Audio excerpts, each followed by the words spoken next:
Okay, let's continue on with our animated drop-down menu here in Flash. Now, I should explain here exactly what I'm going to pull off. I'm only going to try and create one animated drop-down menu, and then, of course, you could extrapolate this out if you wanted to have multiple drop-down menus. For example, I'm going to set up seminars to be or to have a drop-down menu, I should say. And then maybe you'd have a drop-down for rates or tools as well.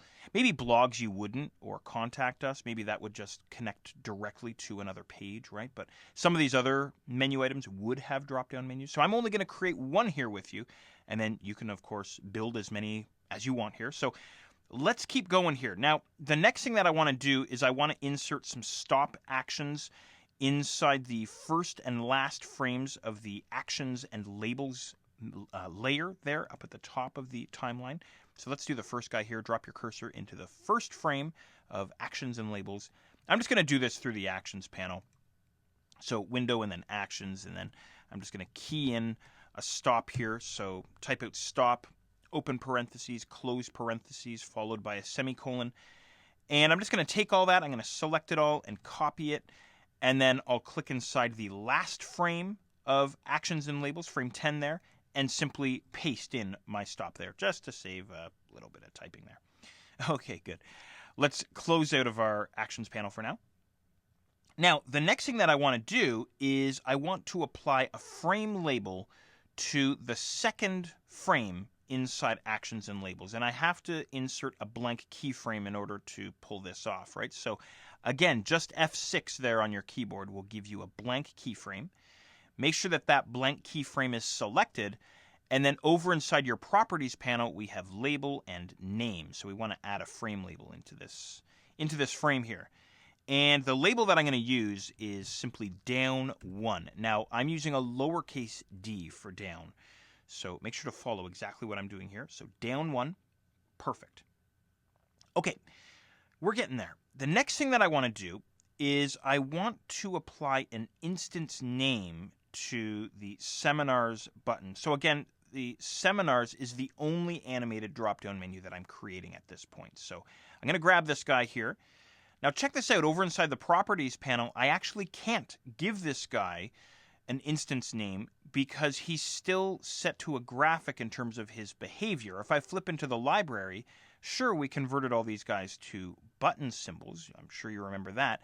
But their behavior is still set to a graphic, right? So I've got to change that to a movie clip. So that's what I'm going to do here. I'm going to switch this out. Or I'm sorry, I said movie clip. I meant to say button. Sorry. So flip out the instance behavior to a button. And there we go, instance name. That's what we wanted. Here's the instance name that I'm going to use. Main BTN1. Now, check this out here. You have to be careful here. I'm using lowercase for main and then an uppercase B, T, N, 1. Now, I suppose in the real world this would be main button 3 because it's the third button inside our main menu, but this is the example that I'm going to stick with here. So there we go. So far, so good. You may want to save at this point just to make sure everything's hunky-dory here.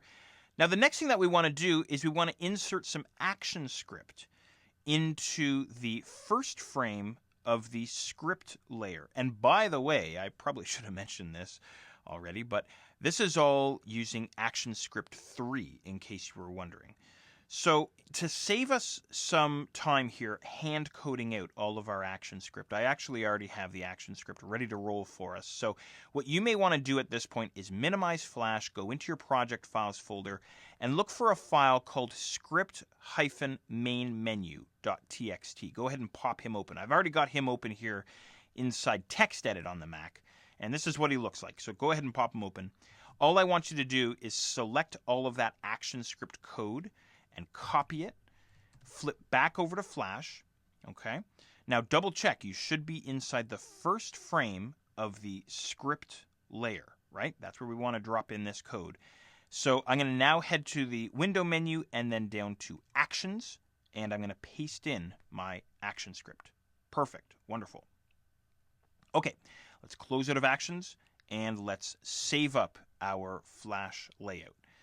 Okay, so we're getting there. We got some frame labels in there. We got some stops inserted. We got our instance name set up for the main button.